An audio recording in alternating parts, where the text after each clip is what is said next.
Hello friends, and this story is Cranky from Thomas the Tank Engine and Friends, based on the railway series by the Reverend W. Awdry. Thanks for listening. Cranky the Crane.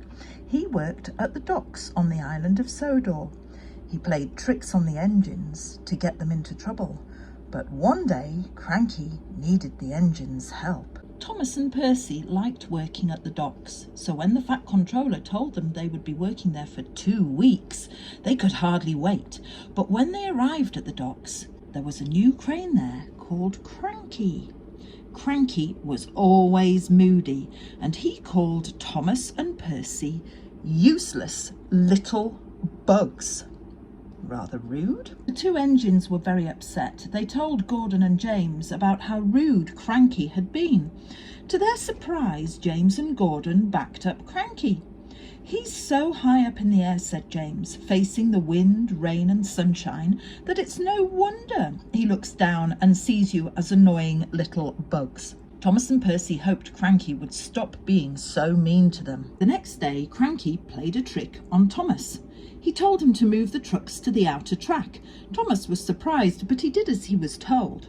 When the Fat Controller arrived, Cranky said, "I asked Thomas to put those trucks on the inner track, but he has put them on the outer track where I can't reach them, and Percy won't do as he's told either." The Fat Controller was furious. He sent the engines back to the station in disgrace. Thomas and Percy were shocked. Cranky was making it all up. A storm raged across the island of Sodor that night. At the Fat Controller's station, Thomas and Percy talked about Cranky. They were upset that the Fat Controller had believed his lies. They wondered if they'd ever be allowed to work at the docks again. "If Cranky's going to continue being nasty to us, then I don't want to work at the docks anyway," Thomas said. Percy had to agree.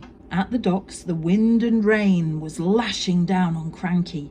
He wasn't worried though. He thought he was much stronger than any storm. In the shed nearby, Duck, James and Gordon were listening to the storm.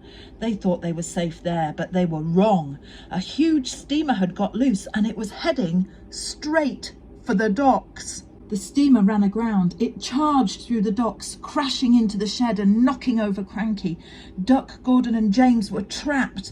They called to Cranky for help, but Cranky had fallen on his side, so he needed rescuing too. Cranky and the engines had to wait for the storm to clear before they could be rescued. Next morning, the Fat Controller went to the docks. "Thomas and Percy are coming to help you, Cranky," he said. "They'll have you up again in no time." "Oh, thank you," said Cranky. Can you tell them that I'm sorry I was so mean to them?" "So it was you that was causing all the trouble," said the Fat Controller. "It seems I owe those 2 engines an apology." Thomas and Percy's drivers tied ropes to Cranky and attached them to the engines. Thomas and Percy quickly pulled Cranky back upright.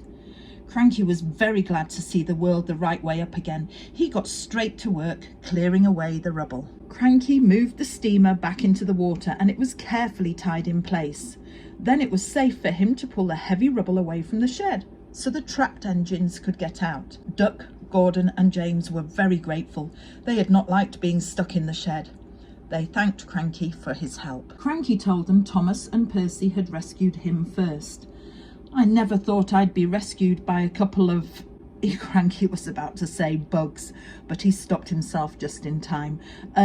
He continued, "I never thought I would be saved by a couple of small engines.